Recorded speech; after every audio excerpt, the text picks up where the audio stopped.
Florida has over 2 million empty homes, yet it's still one of the most unaffordable places to live. Let's make this make. How are we supposed to buy a house when my rent is going up another $195 a month? It has gone up $720 in 4 years for the same place that I live in. America, why are you so expensive? This economy is so bad. $33 for toilet paper? We can't even afford to shit. I want to talk about the cost of living and how everybody is struggling in America. I need to know why LA is so fucking hard to rent right now. I make $200,000 to $250,000 a year. I work my ass off. I have a 798 credit score. I just put my name in for an apartment house for $4,000 and I got denied. I wrote a cover letter. I got her phone number. We chatted. I told her my boyfriend's handy. I make more than enough money and my credit score is phenomenal. Why?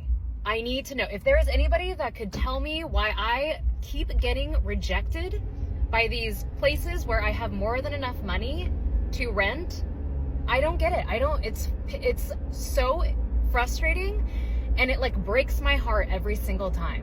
Every single time. I am literally almost started crying when I got the rejection email today. And I know that's so silly, but like, you know, I get excited. I start designing the house and it's so exciting and it's a new fresh start. I love, love, love moving. The 4 places that we have put our name in have not gotten. I'm so confused. I do not understand it. $200,000 a year. Near perfect credit. Denied 4 times. If that doesn't make sense, good. Because it shouldn't. Something's genuinely broken in how this country prices a place to sleep at night. Let's get into it. If that opener got you even a little confused or a little angry, hit subscribe now, because that confusion is the whole point of this conversation, and it only gets more specific from here. Let's actually look at the numbers behind that confusion, because once you see the requirements laid out line by line, the math stops making sense fast. Rent is too damn high. The cost of living is too damn high. And I don't understand how the government thinks that that is sustainable for the American citizens. I am looking online at different places, houses, apartments, townhomes, everything to see what's out there. One, they want you to make 3 times the rent. Jobs are not paying 3 times the rent. I'm looking at different jobs that require at least a bachelor's degree, which I have, but they're at $52,000, $50,000 a year. What? And you expect me to pay $2,000 and above for rent, and you want me to make 3 times that? Like, make it make sense. How is people surviving out here? I really want to know, how are people surviving? Now, what I'm about to say may piss a lot of landlords off, but I don't really care at all. But I'm going to read to y'all the qualifications that this person wants for this house. And it ain't an amazing ass house. We're not talking about anything super expensive. The rent, like I said, is $16.95, $40 application fee per adult. They want you to make 3.5 times the rent. Standard, for whatever reason, is 3 times the rent. When majority of Americans don't even make 3 times a $1,600 a month rent. I don't know where people just get up and be like, oh yeah, we're just gonna make this a national standard that people have to make 3 times the rent amount. Majority of people can afford 2 times the rent on a specific basic home like this. But this person is going even further. They don't want you to have 3 times the rent. They want you to have 3.5 times the rent. They want the last 2 years of your W-2s, the last 3 months of your check stub, driver's license or ID, social security card. They want you to make 2 months worth of rent as your security deposit before you even move in, and you have to have a credit score of at least a 670. I'm trying to tell you off the bat, that disqualifies so many people from being able to be in a home that is decent. Let's add that up, why don't we? Off the rip, you have to pay first month's rent, $16.95. You have to pay $40 application fee per adult, and let's just say the standard adult is 2 adults, right? You have to pay, if you have a pet, which majority of people in Houston do have pets, dogs, it's a $250 non-refundable fee per pet. So let's just say you have a pet. We're going to add that up. And then you have to make 2 months of the rent to equal the amount of the security deposit. So that's $16.95 times 2. All right. And on top of that, we're not even talking about your utilities and all the things that you have set up. They want you to have rental insurance before you move in. Standard rental insurance is probably about $25 a month. Let's just say that. Before you can even move into this house, sitting in a savings account somewhere or just idle money, you already got to come off of this amount of money. Rent tripled since she first moved out, and a full list of everything a landlord can demand before you get the keys. Real question, when's the last time you qualified on the first try? Comment it. Now, here's where it gets interesting, because not everyone in this conversation is pointing the finger the same direction. How are we supposed to buy a house when my rent is going up another $195 a month? It has gone up $720 in 4 years for the same place that I live in. $8,640 a year more for the same place I lived in 4 years ago. I'm sorry, property taxes are not going up that much that landlords are charging that much more. We have to stop blaming the economy, the government, the president. It is greedy people taking more profits in. When people tell you, just move somewhere else, why would I move to another state that's cheaper? Why should I have to uproot my family, lose my career, just to afford to live somewhere? You're implying people who live in where I live now don't deserve a fair shot at cost of living. And places with cheaper rent pay lower salaries. That's how this whole thing works for the most part. And my girlfriend's a teacher. Like, if she moves to a state with a cheaper cost of living, she might not even have a pension or her benefits anymore. Instead of telling the middle class to keep, looking somewhere cheaper, why don't you all align together and get people out of control that are doing this to us? You are always closer to being homeless than you are to being rich.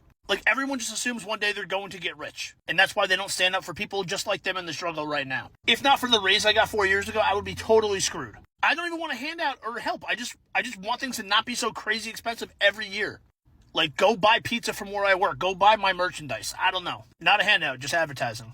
I moved to Texas expecting to save money. Instead, I'm paying almost the same prices I was trying to escape. Rent expensive, groceries expensive, car insurance expensive, eating out expensive, but Texas still has the minimum wage of $7.25 an hour.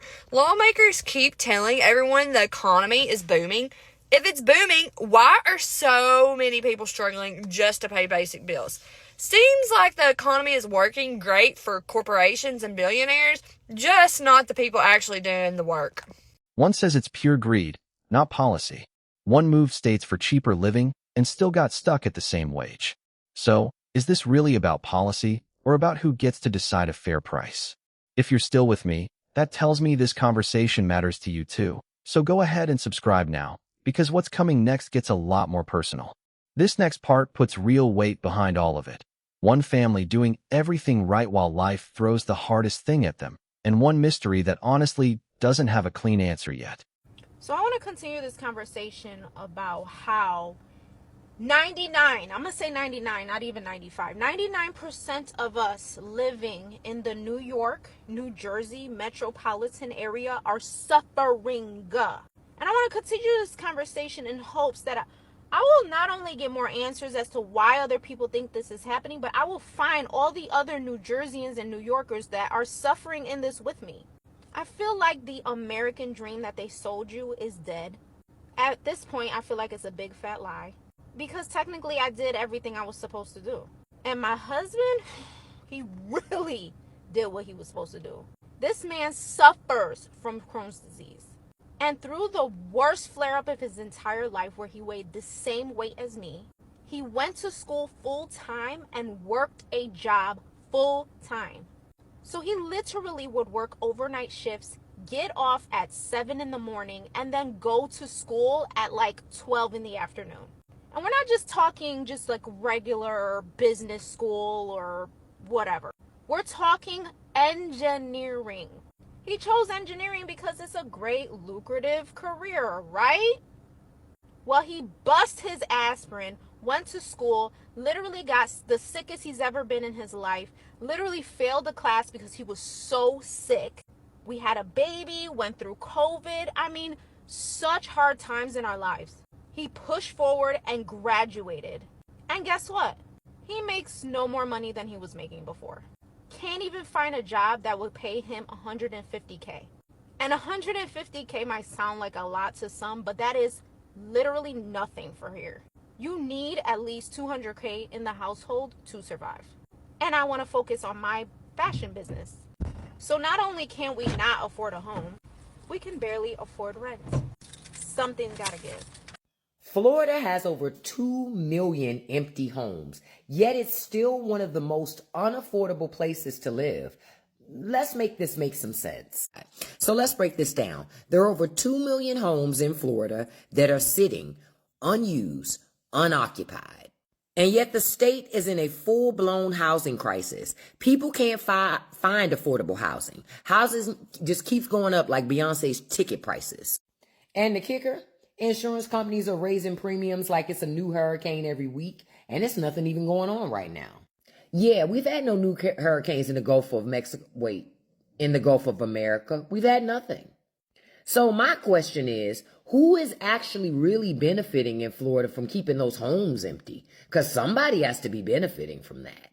So they keep the homes empty and the rates high. Then who's really winning in that situation? Really? What's your thought? Why do you think they have so many homes sitting vacant in Florida and why their insurance rates are sky high? What do you think is really going on? An engineering degree, a chronic illness, a newborn, still not enough. Meanwhile, a whole state sits on empty homes. Got a theory on who benefits from that? Drop it below. And to bring this all the way home, let's zoom out to the bigger picture, then bring it all the way back down to something as small as a single cabbage. The U.S. economy is about to tank. I've been saying this for over a year. I just made a video about it a month and a half ago. It is finally about to tank. The end of this year is it. I don't think we're going to make it to the beginning of next year. And I'm going to tell you why. The signs are everywhere, okay? Look at what's going on right now. All the major hedge funds in America are betting against the United States stock market right now. They're saying that it's going to go down. They're betting against the market. These guys are elite at what they do. They're the best in the financial world. They don't make mistakes. They don't want to lose money. These guys are all about making money. They're the greediest people on earth. They don't want to lose a dollar of their money. They're not betting on it because they know it's going to, go up or they're going to lose their money. They're betting on it because they know it's going to go down. Another sign, foreclosures up 20% since last year. I think it's like 22% compared to last year. Foreclosures are rising on a crazy level, okay? Another sign, assets are skyrocketing for no reason. We had gold double in price. Just boom, just decided to run, okay, and go up. Okay, we have the exotic car market, another market people don't look at, just skyrocketing for no reason. Cars that were $300,000 are now $1 million. And everyone's like, oh, this is never going to change. Oh, yeah, it is. All you guys buying these cars are going to lose your.